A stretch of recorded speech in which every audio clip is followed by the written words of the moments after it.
Hi, everyone. Welcome to Conversations with Nicole. Chances are many of you spent your mornings drinking your coffee and watching Mark McEwen at the network on CBS. He was on the morning program, CBS This Morning, and then on The Early Show. He is one of America's most trusted newsmen. He's interviewed presidents, actors, musicians, and countless others during his illustrious career.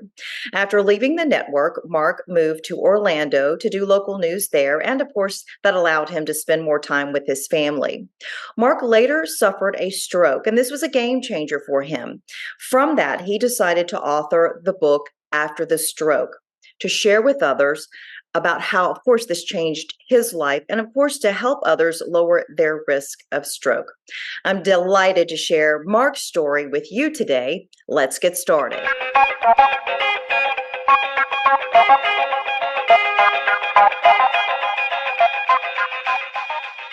I'm looking at my wall. I have a chapter on Travolta, Springsteen, Colin Powell, Whoopi, Joni Mitchell, George Harrison, Beyonce, Wow. Denzel. It goes on and on. Neil Diamond, Ali, Michael Jordan. You I'm have a interviewed the elite of the elite of the elite. I yeah. mean, that's unbelievable to be able to share those stories and to be able to have interviewed them. I mean, I can't even imagine. Wow. Nicole, a lucky so and so. I but here's the thing. Instead of doing this, just talk to people. And there's stuff. When I was a news anchor, politicians didn't care for it because Congressman Barr from Georgia was going to impeach Clinton. Okay, so he comes on live, TV cameras rolling. I do the intro. So, why do you want to impeach President Clinton? He says water is wet and clouds are in the sky and the sky is blue. And I thought, I didn't ask you that. So I asked him again, why do you think Clinton should be impeached? He says, gravel is on the streets and the front lawn is green and rocks are out there as well. And I thought, this is junk. Now, Nicole, He's when not you going to answer you, and that's he came to say what he came to yeah, say. When exactly. you talk to entertainers, I, Nicole, I used to live for them saying, no one's ever asked me that before. You'd ask them a question, they'd tilt their head, they'd answer the question. And what fun. What fun. So you can have the Bill Bars and Nikki Haley's, all those guys. Give me Bono. Give me Denzel. Give me Yeah. the I'm with you. I enjoy the entertainment aspect of interviewing and just ordinary people sharing their me stories. too. Me too. I love that because we all have a story to share. And what I love about you is you love sharing other people's stories and your own is amazing. Your story is amazing, Mark. I mean, just sitting here listening to you right now, I am in total awe of you and no, the accomplishments that and just the achievements and just that you went through this stroke and you are sitting here today to be able to tell me about it and so many others. It's like it's the fight within you and it's like the determination that I will move forward and I will share my story and you are helping so many others by doing that. I mean, that's awesome. Well, Nicole, I give all props to my parents. My mom and dad, they were great moms, mom and dad. My mother, if you said to her, get me something, and didn't say please, she'd fold her arms and look at you. And Good for her. you say, oh, please. And she go, okay. Yes, we need more please and thank yous in this world for Exactly. sure. And Mine then, did the same to me. yeah, when I sub, kids don't say, please, thank you, Mr. Mrs. They don't do that. Right, Uh, um, Nicole manners have gotten me further than just about anything. right. My mom always Respect. said, Right. And kindness. And it sounds like when you were talking to people, you were talking to them as if they mattered, because we all matter. We all Yeah. have a place. And I'm just as important as the janitor or Yeah. the mail carrier or the CEO of the company. We are all important because we all play a role in our work environment and in our communities and in our homes and in our families. We all play an important role, and having that respect for one another, it makes the world such a better place. And you said subbing, you're subbing now, you're a substitute teacher at times. You're sharing that important information, values, character, morals, and helping the young people that need to hear those lessons. So I can't even imagine what it's like to be a substitute teacher today. Well, you said something, and I give all props to you. Um, Nicole, I always like talking to celebrities and everyday people the same, because you're right. Everyone has a story, and the job for me is getting that person at Publix or at Winn Dixie or whatever to stop and talk, and because in life, people, no one asks them about themselves.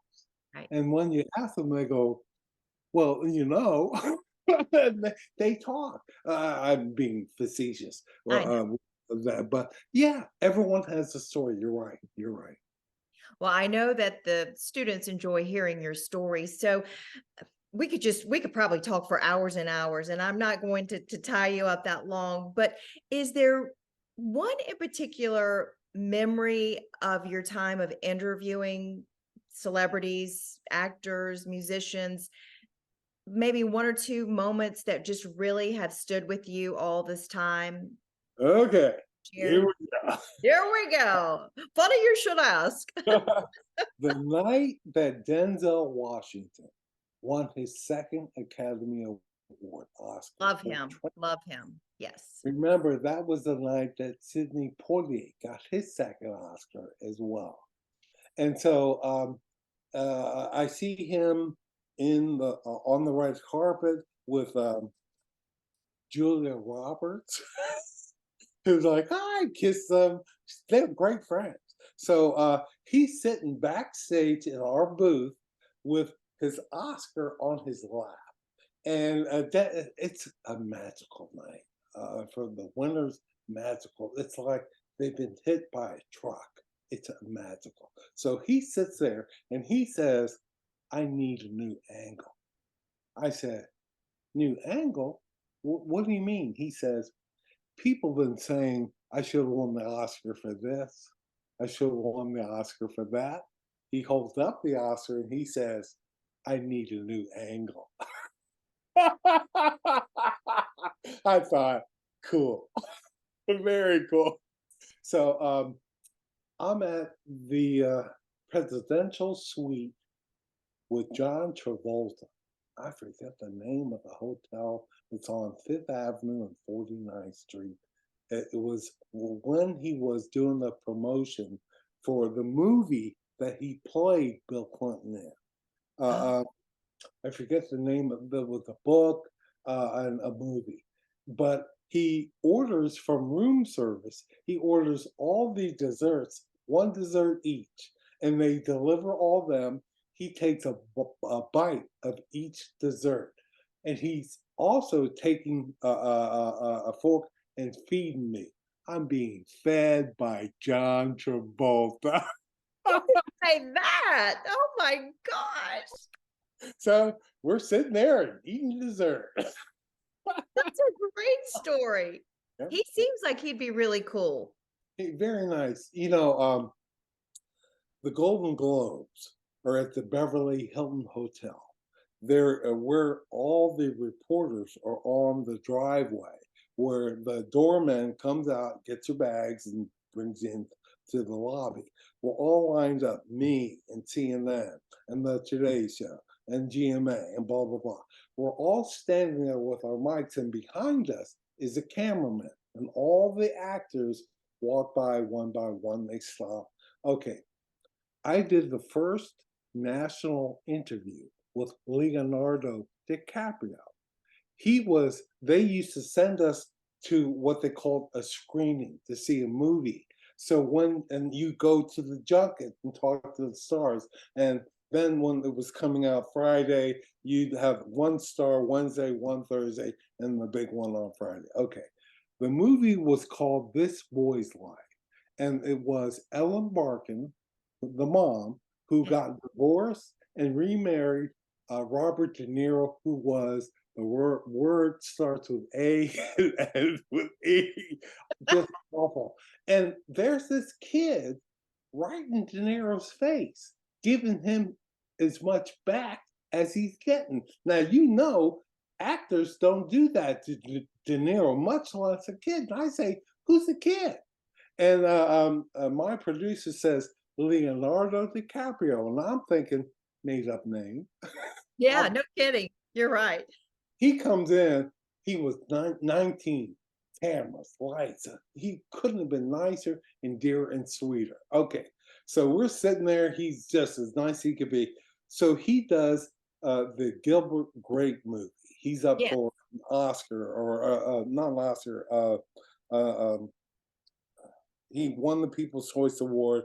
I forget the name of the award. So we're all lined up talking to him, and behind him is a woman in a macrame dress moving slowly as he moves. So as he comes to me, we're talking. He and I are old friends. So I say, who's the woman? And he says, that's my mom. She's a dish, ain't she?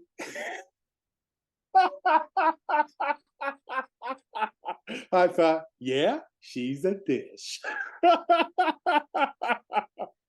Awesome. Oh gosh, Mark, you probably have so many stories like that you could share. Thank you for sharing that. That's awesome. Nicole, I have stories for days. Well, put them in that book. Put them in Okay, that book. will do. When can we see that book, and what's next for you? Okay, well, books are part of hearing literary, hard word for me to say, agents say no. Some ghost you, don't even get back to you.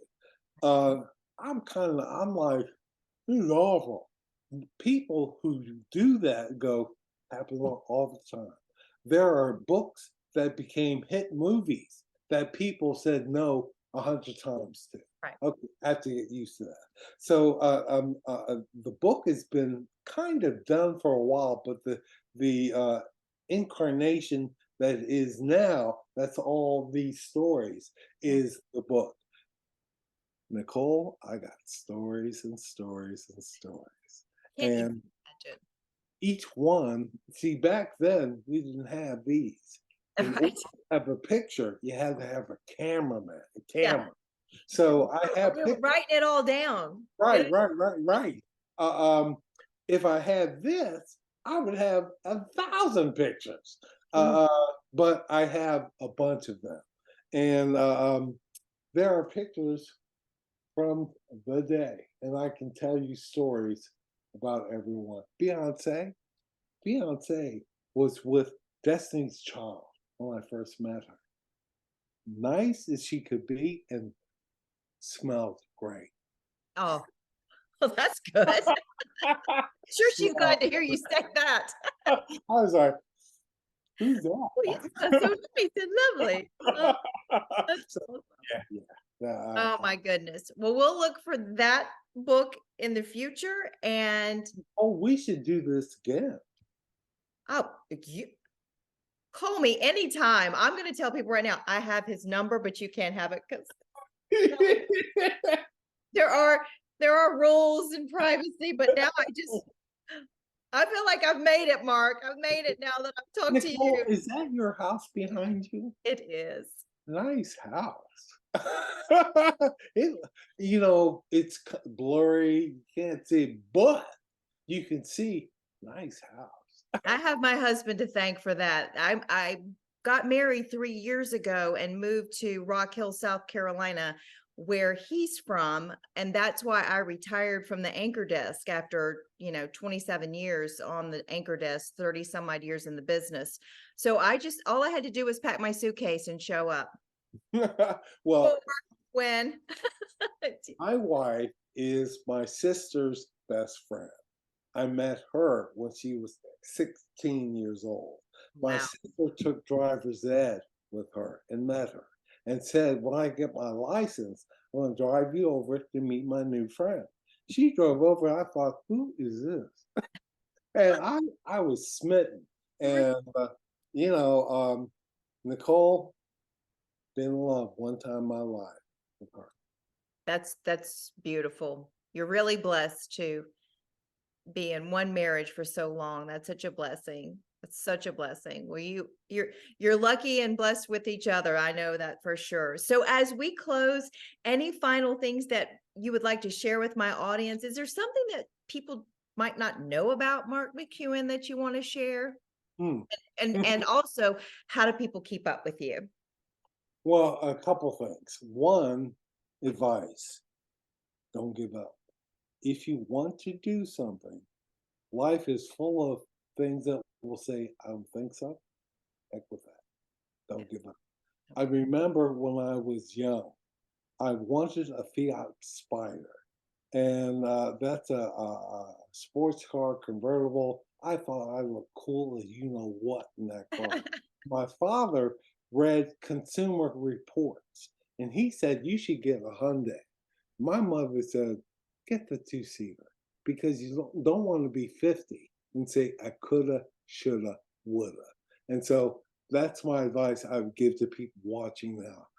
The way you can find me, on my website, Mark McEwen, MarkMcEwen.com.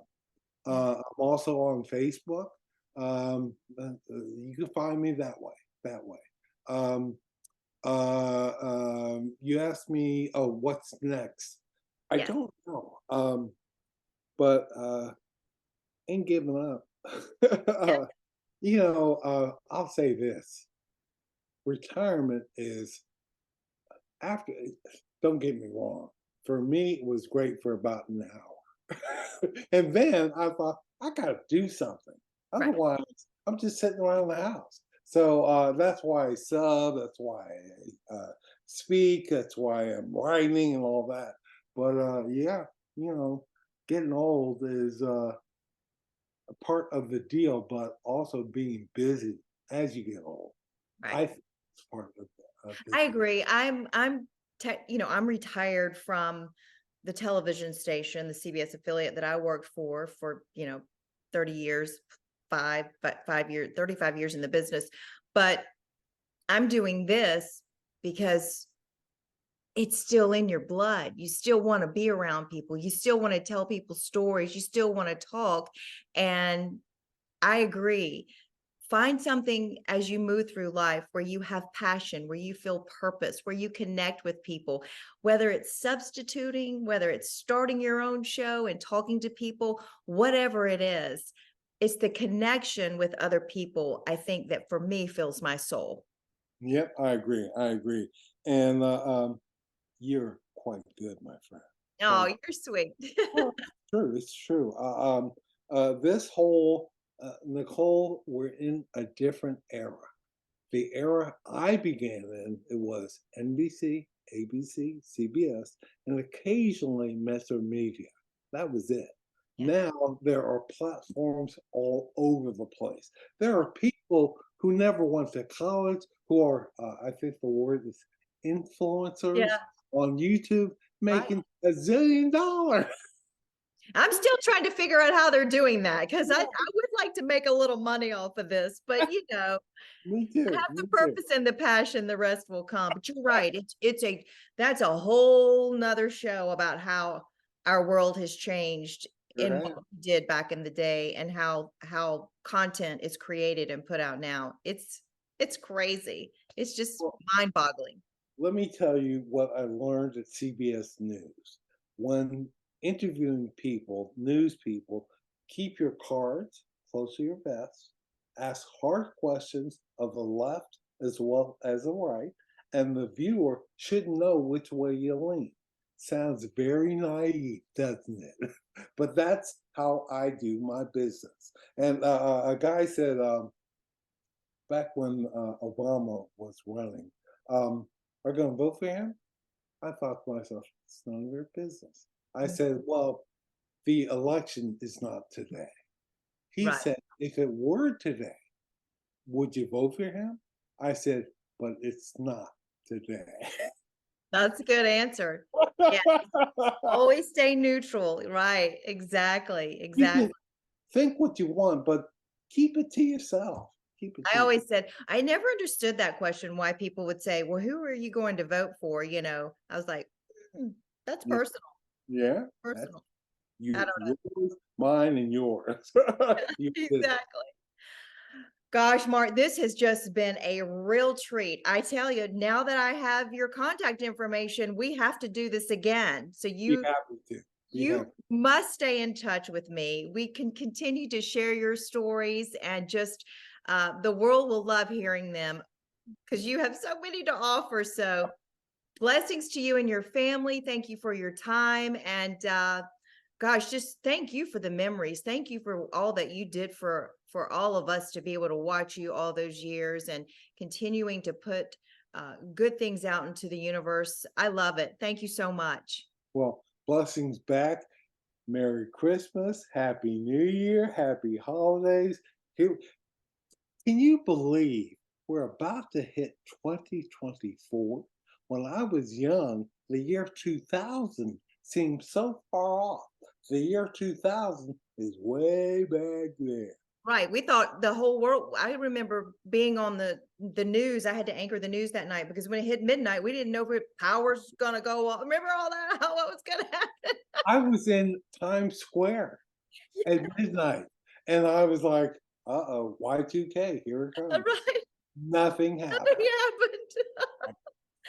Oh, but a lot has happened since then, just in your life, and it's been great. And so thankful that you're healthy, that you're encouraging others to continue to fight the good fight and keep going. So it's awesome. I Well, thank appreciate you so it. much, All and I right. wish you nothing but the best. Thanks. Let's stay in touch. All right.